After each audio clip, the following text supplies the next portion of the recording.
Hi, welcome to the channel. As you know, there are 7 pillars to a relationship: accountability, character, communication, love, maturity, team dynamics, vulnerability, and the foundation that all these pillars rest upon, which is trust. Today, let's talk about team dynamics. Stay tuned.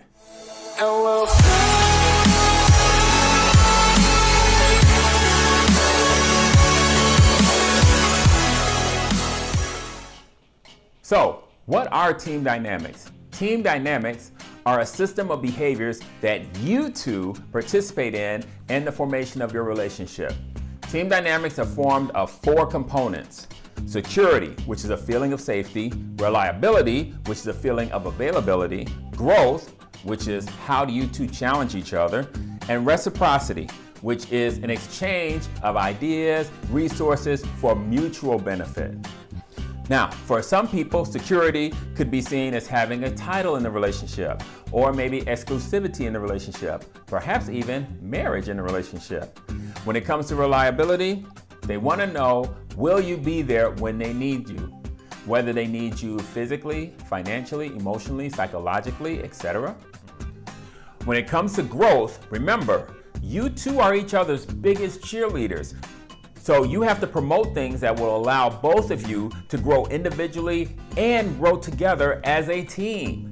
That means that maybe you two need to take a class together, using that quality time to build and strengthen your own relationship. However, individually, maybe one of you wants to go back to school. Maybe one of you wants to start a new job. Maybe one of you is going for that promotion. Well, the other one has to be that cheerleader that pushes them on, because you want to pour into each other to help each other grow. Because if you help to make a better one of them, they should help to make a better one of you, and together you make a better team.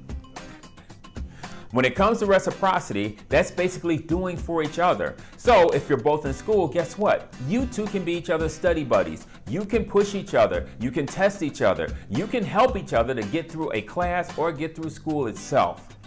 Trouble shows up when you have what's called delayed reciprocity.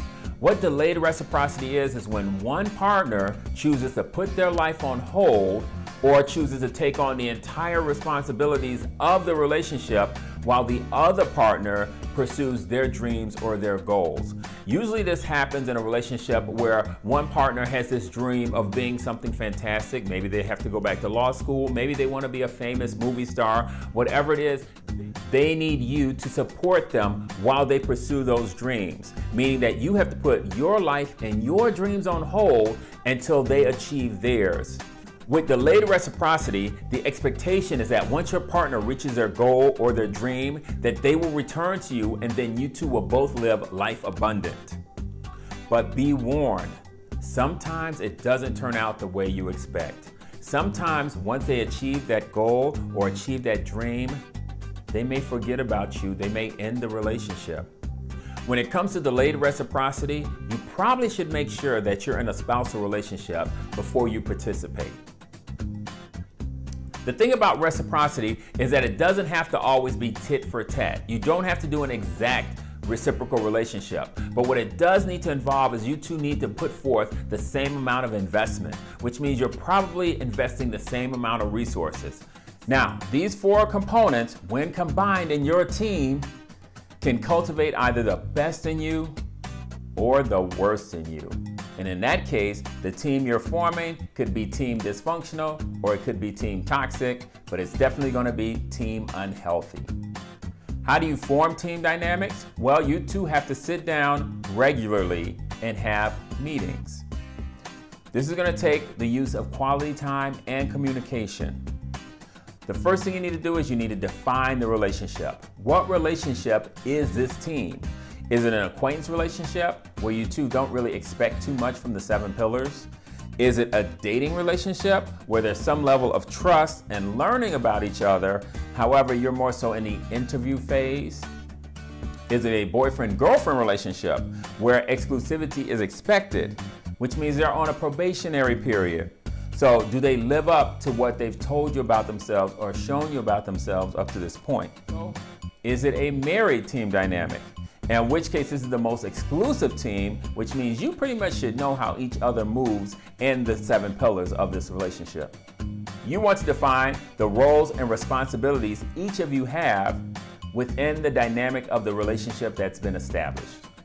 The team you're forming lies somewhere on a spectrum, from traditional extreme all the way to new age extreme. An example of traditional extreme is somebody who has really traditional or gender-based views of the roles. So in this instance, maybe the woman is seen as head of the household, maybe she only has children, maybe she completely surrenders to her husband. Whereas the husband is seen as being the provider, the protector, the disciplinarian, the leader. Basically, in an extreme traditional dynamic, it's more so a dictatorship. Now, going to the other end of the spectrum is new age extreme, where basically the two of you are just playing house. There is no commitment, there is no marriage in sight. Pretty much everyone does what they want to do when they want to do it. You want to discuss expectations. What are your expectations for them? What is their expectation of you? Do you expect them to drop everything when you call? What if it's not an emergency? And what happens if they don't? Do you expect them to lend you money? Do you expect them to move in with you? Do you expect them to commingle funds with you? Do you expect them to buy property with you? That's also a good time to discuss your deal breakers. Do you expect them to marry you? If you expect them to marry you, then this is a good time to talk about the time frame. Because if you start giving out spousal privileges without actually being a spouse, then why should they marry you? So you need to sit down and discuss your expectations in security, reliability, growth, and reciprocity. And you need to find out their expectations as well. Then you need to see if you two are on the same page, or are you on 2 different pages, or are you in 2 different books. You need to agree that team dynamics is not 50-50. Team dynamics is 100-100. Each of you needs to put in 100%. If you drag unresolved issues, then you may not be able to give 100%. So you need to ask yourself, do you really need to be in this relationship? Another part of team dynamics is realizing that you two are each other's cheerleaders. That means you go hard for each other. Can you stand behind them 100% as you see them now? Or do you know there are red flags in the way? Maybe they're jealous, maybe they're controlling, or maybe they're bankrupt in one of the pillars. For example, let's say they're bankrupt in character, which means they have no integrity, honesty, or honor. If the red flags are in the way, and you know you can't give 100%, do you need to be in this relationship? The next thing you need to talk about are conflicts. How will you two deal with disagreements? And there will be disagreements. It's best to figure this out during peacetime rather than try to figure it out when you're in the thick of a disagreement. So, in dealing with conflicts, you need to realize that you love each other, so communication is key.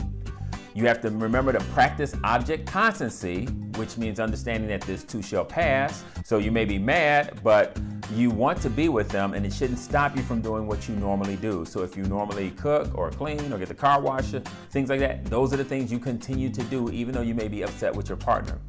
You also need to realize that it's the 2 of you versus the issue, not the 2 of you versus each other.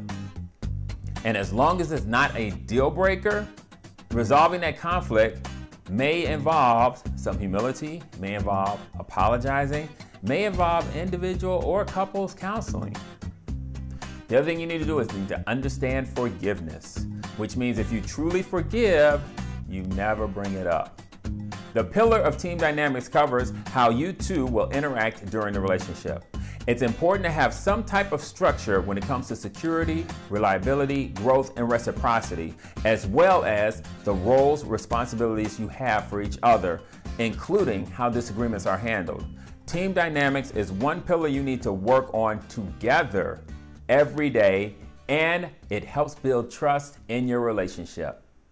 Well, that's it for this video. Like, comment, subscribe, and share, and I will see you in the next one. Take care. Tell me pretty lies, look me in the face, tell me that you love me.